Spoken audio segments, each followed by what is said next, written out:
À Sampigny, très exactement. On continue cette promenade avec vous, Gontran. Top chrono. Il n'a plus de son. Dans l'Oise. Ça y est, c'est On revenu. m'entend. C'est revenu, c'est bon. Voilà. Alors c'est bon, vous m'entendez, formidable. Donc Ah. on est toujours bien à Sampigny, ici dans l'Oise, C'est le son avec de la caméra. Pascal Potier, qui est le chef d'atelier de cet atelier de restauration de bateaux de Bacquer. On est venu, juste avant de retourner au bateau, vous montrer ce qui a été enlevé. Ah, le son de la caméra, apparemment, me dit-on. Ah, alors je vais prendre un micro, je vous vole votre micro. Est-ce que vous m'entendez? Est-ce que vous m'entendez? C'est bon, allez, on recommence. Donc, comme je disais, on est à Sampigny, dans l'Oise, toujours pour vous présenter le chantier de Bacquer, un chantier de rénovation de bateaux. On est ici avec Pascal Potier, chef d'atelier. Juste, Pascal, je vais vous donner un micro. Hop, on a chacun le nôtre. Là, je voulais montrer ça. Ça, c'est ce qui a été retiré, c'est le plancher d'un bateau. Le plancher, le fond d'un bateau. Et c'est ce qu'on va découvrir tout à l'heure. Il a été usé. C'est le fond qui est usé, oui. Hein, le fond, à partir au bout de 50 ans, 60 ans, il y a...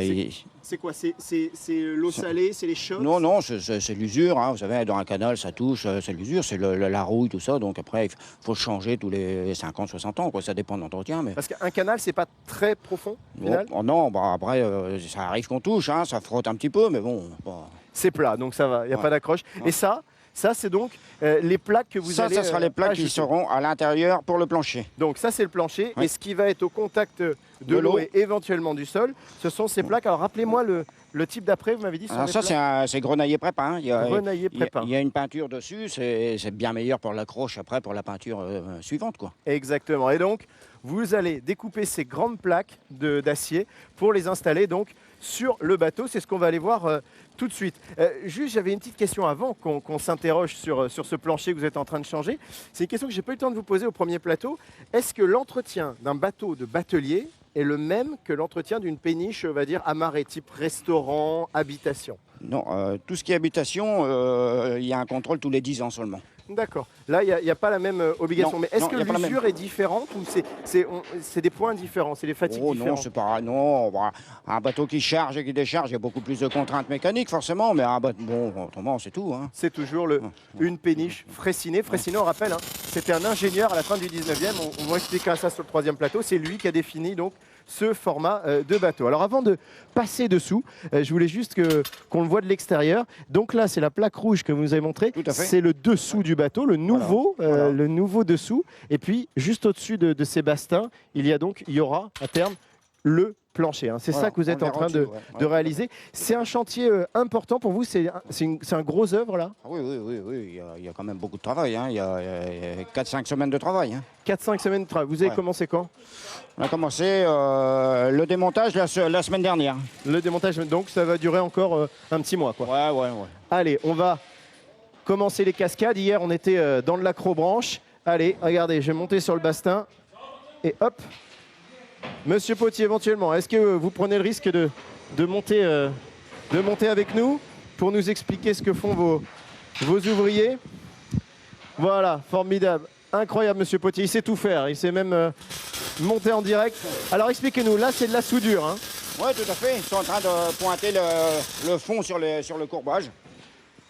Bon, est-ce que je dois faire attention que je marche? Moi, vous pouvez marcher. Là, ou vaut mieux que je reste y a sur pas de les... souci, Il n'y a non, pas de y a- souci. non. Bon, parce que ce serait quand même bien dommage que j'arrive à faire un trou dans le bateau. Je veux pas d'accident général. Mais vous savez, je suis assez maladroit pour réaliser ce genre de bêtises. Là, comment ça se passe? C'est une soudure tout au long du bastin ou c'est des points Non, sensibles? c'est des soudures. Là, pour l'instant, ce sont que des points de montage. Après, il y a des points de 10 cm tous les 20-30 cm. Et D'accord. là, par contre, sur les jonctions, là, c'est soudé continu. Soudé continu sur Voilà, les jonctions. voilà. D'accord. Et ensuite, vous allez rajouter le nouveau plancher.